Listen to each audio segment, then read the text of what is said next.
आज ब्रेकफास्टसाठी बनवायचं काय मला काही सुचतच नव्हतं. घरामध्ये ब्रेड बघितले आणि माझा प्रश्नच मिटला. मी ठरवलं की आज मी सँडविच बनवणार. चला तर मंडळी, मग आज आपण बघणार आहोत चीज सँडविच.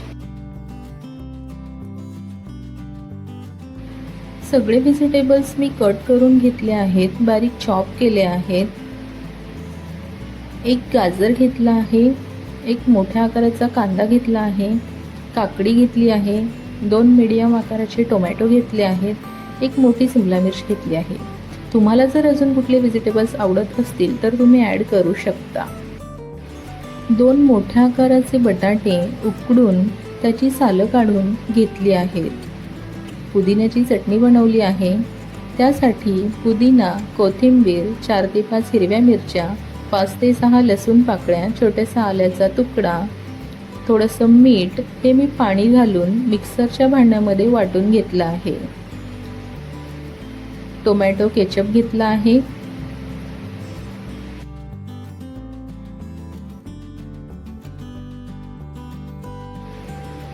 बटाट्याला आपण किसून घेणार आहोत. तुम्ही स्मॅश देखील करू शकता किंवा हाताने देखील कुस्करून घेऊ शकता. मी किसून घेतला आहे, बघू शकताय. सगळे बटाटे आपण किसणीने छानपैकी किसून घेतले आहेत. त्यानंतर चिली फ्लेक्स घेतला आहे. एक बाउल घेते, त्यामध्ये बटर घालून घेते आणि आपण सर्व कट केलेल्या व्हेजिटेबल्स आता आपण यामध्ये एकत्र करून घेणार आहोत. यामध्ये तुम्ही बीट देखील घालू शकताय. बटाट्याऐवजी तुम्ही पनीर देखील यामध्ये घालू शकता आहे. तुमच्या आवडीनुसार तुम्ही अजून कुठलेही व्हेजिटेबल्स यामध्ये ॲड करू शकता आहे. आता मेयोनीज घालून घेते. त्यानंतर आपण यामध्ये चीज किसून घालणार आहोत. मी थोडंच घातलं आहे, तुम्ही तुमच्या आवडीनुसार कमी जास्त घालू शकताय. सगळं मिश्रण आपण एकजीव करून घेऊया.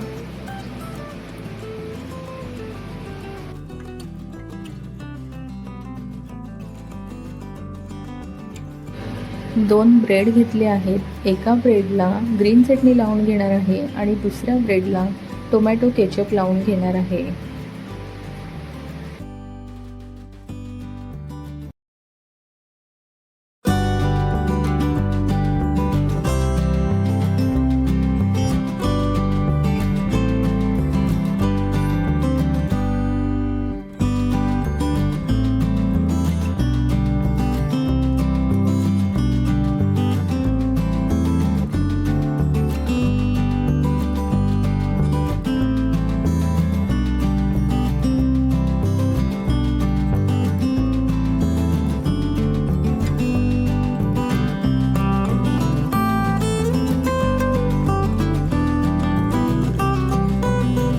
जिरा पावडर टाकते.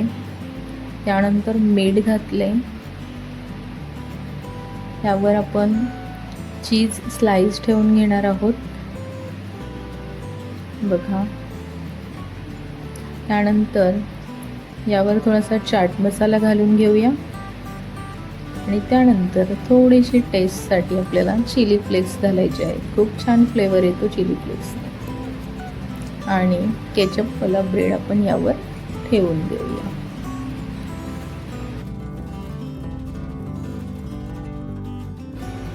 गॅस ऑन केला आहे. पॅन गरम झाला आहे. त्यामध्ये थोडंसं बटर घालून घेते.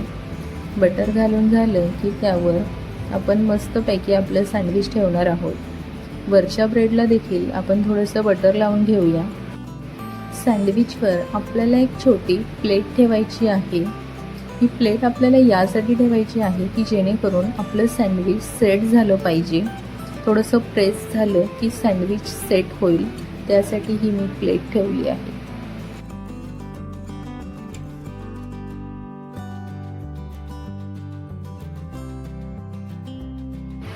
आता आपण सँडविच कट करून घेऊया. मी ट्रायंगल शेपमध्ये कट करते आहे. तुम्हाला ज्या आकारामध्ये आवडत असेल त्या आकारामध्ये तुम्ही कट करू शकता. बघा किती सुंदर कलर आलेला आहे. चीज खूप छान असं मेल्ट झालेलं आहे. आता आपण यावर थोडंसं चीज घालून घेऊया. जर तुम्हाला ही रेसिपी आवडली असेल तर लाईक करा, शेअर करा आणि कमेंट करा. आणि अजून जर तुम्ही आपल्या चॅनलला सबस्क्राईब केलं नसेल तर सबस्क्राईब करा आणि बेल आयकनला क्लिक करायला विसरू नका.